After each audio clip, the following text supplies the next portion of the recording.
kulanti wanaagsan daawadayaal ku soo dhawaada channelka Salma Vlog and Entertainment. haddaad nagu cusub tahay subscribe oo qaybta gaduudan ku dhufo isla markaana furo meesha gambaleelka si aad noola socoto oo aan muuqaalada aan soo gelin doono ay kuugu soo hordhacaan insha Allah. muuqaalkeenana waxaan ku soo gudbinaynaa kheyraadka rabbiga Soomaaliya ku manaystay iyo waliba sida dadku ay kaga dahan yihiin. maantana laba muuqaal ayaan idinla wadaagaynaa daawasho wanaagsan. muuqaalka ugu horeeya waxa uu ku saabsan yahay caasimadda Muqdisho, xeebta ballaaran iyo sida ay dadka uga faa'iideysan. inkastoo dadku ay dalxiis ahaan u yimaadaan xeebta liido ee magaalada Muqdisho ayaa haddana goobo ganacsi ay dhismeen waayihii dambe.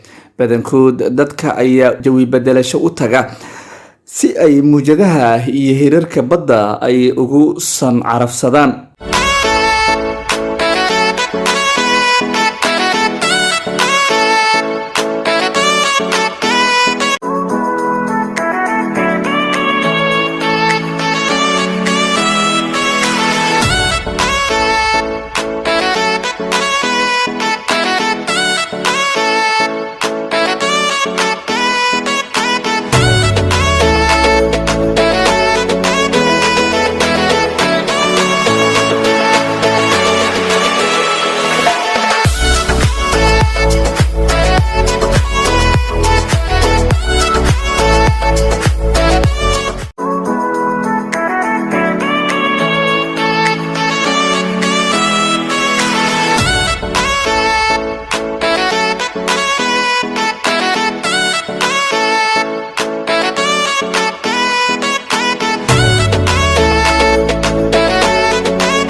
muuqaalka labaad ee aan soo gudbinayno ayaa ah degmada isku shuban ee gobolka Bari.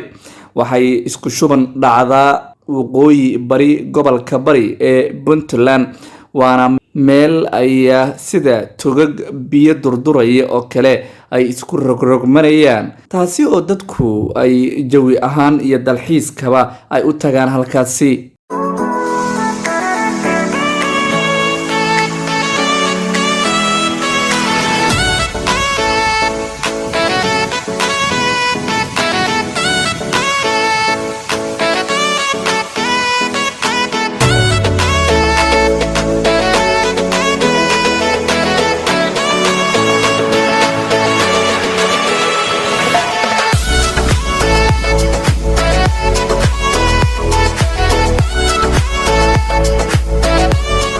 gudaha daawadeen intaasaynu ku soo gabagabeynayna muuqaaladaas oo aan maanta idinla wadaagaynay. waxaad ka daawanayseen channelka Salma Vlog and Entertainment.